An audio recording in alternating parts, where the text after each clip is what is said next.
রাধে রাধে সবাইকে। তোমরা সবাই কেমন আছো? আমি জানো তো খুব ভালো আছি, আর আশা করবো তোমরাও খুব ভালো আছো। ভালো থাকার রিজন হচ্ছে গিয়ে কালকে একটু বৃষ্টিটা হয়েছে, সকালবেলা মন মেজাজটাও যেন একটু ঠিক ঠিক লাগছে। তো এই ক্লিপটা আমি 2-3 দিন আগে নিয়েছিলাম বিকেলবেলার থেকে। সকাল থেকে আমি ব্লগিং কোনো ক্লিপ নিইনি, তো বিকেলবেলায় নিয়েছিলাম। এই এই যে গঙ্গাধারটা দেখতে পাচ্ছ, সেটা কিন্তু এক্স্যাক্ট আমাদের বাড়ির সামনে। তো সেদিন বেশ অনেকটা হাওয়া টাওয়া দিচ্ছিল। এতদিন আমি এখানে আছি, কোনো দিনও যাওয়ার সুযোগ বা সময় হয়ে ওঠেনি, মনও করেনি। সেই দিন একটু সবাই মিলে আমাকে একটু টানাপোড়েন করলো যে চলো চলো তাহলে একটুখানি গিয়ে বসা যাবে। যদিও মা কাকিমারা গঙ্গাধারে গিয়ে বসে বিকেলবেলার টাইমটুকু বা সন্ধ্যাবেলায় খানিকটুকু, বাট আমার আর হয়ে ওঠেনি। তো সেই দিন সবাইকার জোরাজুরিতে আমরা গেছিলাম। দেখলে বুঝতেই পারছি আমি নাইটি পরেই গেছি, কিন্তু বাড়ির সামনেই তো, ওই জন্য অসুবিধা হয় না। যারা থাকে তারা মোটামুটি আমাদের বাড়ির আশেপাশের লোকজনই থাকে।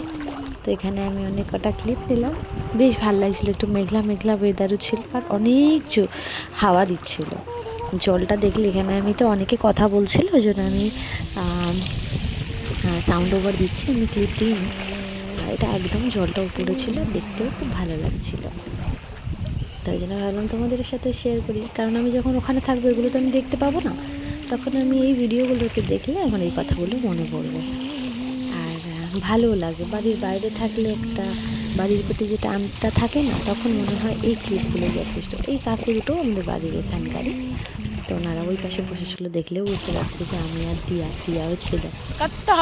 আর মা ওই যে পেছন দিকে যে বসার জায়গাটা দেখা যাচ্ছে, মা কাকিমা ওরা ওখানে বসেছিল। আমরা একটু জলের ধারে গিয়ে বসছিলাম। খানিকটুকু জামা কাপড় আমাদের ভিজেও গেছে এইসব করতে করতে।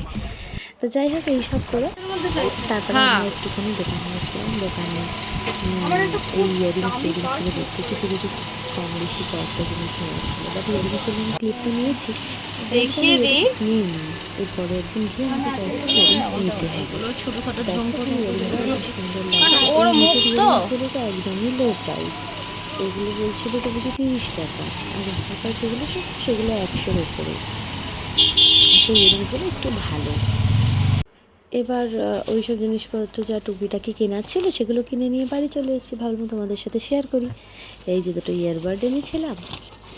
খুব একটা যে অনেক কিছু কেনাকাটা হয়েছিল তা কিন্তু নয়।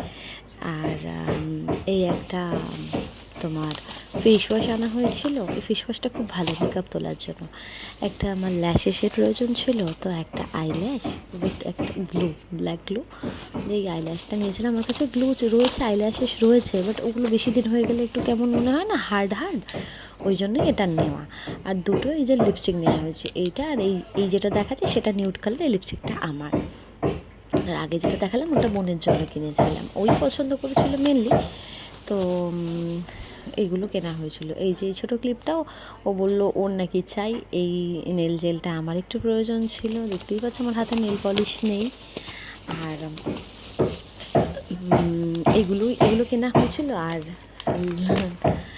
লাস্ট এই ঝুলের মধ্যে ছিল এই গলার চেনটা, একটু পুরোনো দিনকার চেন। যেহেতু আমার ননদিনী বলেছিল যে ওর জন্য এরকম টাইপের কিছু নিতে, তো আমি এটা নিয়েছি। আমি জানি না ওর পছন্দ হবে কি হবে না, তাও যেন আমি নিয়েছি। যদি পছন্দ হয় তাহলে নেবে, নইলে থাকবে, অসুবিধা কি আছে। কখনো তো অনেক সময় পড়া হয় বা কিছু। তো যাই হোক, দেখো এই আইব্রো পেন্সিলটা আমার বোন নিয়েছে, তার নাকি খুব পছন্দ হয়েছে ক্যাপটা। তো ওইগুলো কেনাকাটা হয়ে গেছে। ভালো লাগলে like share comment and subscribe করবে। রাধে রাধে।